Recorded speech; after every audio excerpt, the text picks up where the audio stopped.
Hi hello welcome to Suchi's creation. இன்றைக்கி நம்ம இந்த வீடியோவில் என்ன பார்க்க போகிறோம்னா, ஒரு ப்ளவுஸோடைய ஹேங்கிங் எப்படி ஸ்டிச் பண்ண போகிறோன்றதை தான் பார்க்க போகிறோம். அதுக்கு இது மாதிரி நான் வந்து கட்டமாக ஒரு துணியை எடுத்துக்கிட்டு அதை வந்து முக்கோண ஷேப்பில் வந்து ரெண்டாக மடித்து கட் பண்ணி எடுத்துக்கிட்டேன். அதுக்கு கீழே வந்துட்டு இந்த நெட்டு கிளாத்தை வந்து நான் இந்த மாதிரி கொஞ்சம் கொஞ்சமாக மடக்கி ஒரு ஃப்ரீல் மாதிரி வச்சு ஃபஸ்ட்டு ஸ்டிச் பண்ணி எடுத்துக்கிறேன். இது வந்து எவ்வளோ அகலத்துக்கு எடுக்கணும்னா, நான் முன்னாடி கட் பண்ண இந்த முக்கோண ஷேப்பில் இருக்கிற அதோடைய அகலத்துக்கு ஏற்ற மாதிரி கட் பண்ணி எடுத்து ஸ்டிச் பண்ணி எடுத்துக்கிறேன்.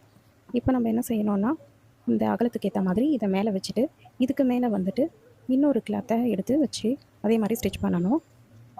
ஸ்டிச் பண்ணி எடுத்துகிட்டு அதை நம்ம அப்படியே திருப்பி மேலே ஒரு தையல் போட்டுட்டு திருப்பி அதை எடுத்துகிட்டு மேல் பக்கத்துக்கு மேலே ஒரு தையல் போட்டு எடுத்துக்கணும். அதாவது நல்ல பக்கத்தை இந்த மாதிரி திருப்பி சுற்றி வந்து ஒரு தையல் போட்டு எடுத்துக்கணும். நம்ம ஏற்கனவே தைச்சி வச்ச ப்ளவுஸ்க்கு வைக்க வேண்டிய ரோப்பு வந்து ரெடி பண்ணி வச்சுருக்கோம். 2 ரோப்பு. அது ரெடி பண்ணி வச்ச ரோப்பை வந்து நம்ம எடுத்துக்கிட்டு இப்போது நம்ம இந்த ரெடி பண்ணி வச்சுருக்க முக்கோணத்துக்கு மேலே இந்த ரோப்பை வந்து இப்படி மேல் பக்கமாக வச்சுட்டு இதை அப்படியே வந்து நம்ம மடித்து இதுக்கு மேலே நம்ம வந்து ஒரு 2 தையல் போட்டுக்கலாம். கீழே வந்து இந்த நெட்டு கிளாத்து வரைக்கும் நம்ம இந்த தையலை வந்து போடணும். போட்டு முடிச்சதுக்கப்புறமா இந்த ஓரத்தில் எக்ஸ்ட்ரா பீஸ் எல்லாமே கட் பண்ணிவிட்டு இதை அப்படியே நம்ம வந்து நல்ல பக்கமாக திருப்பினோன்னா நமக்கு இந்த ஹேங்கிங் டிசைன் வந்து ரெடி ஆகிடும்.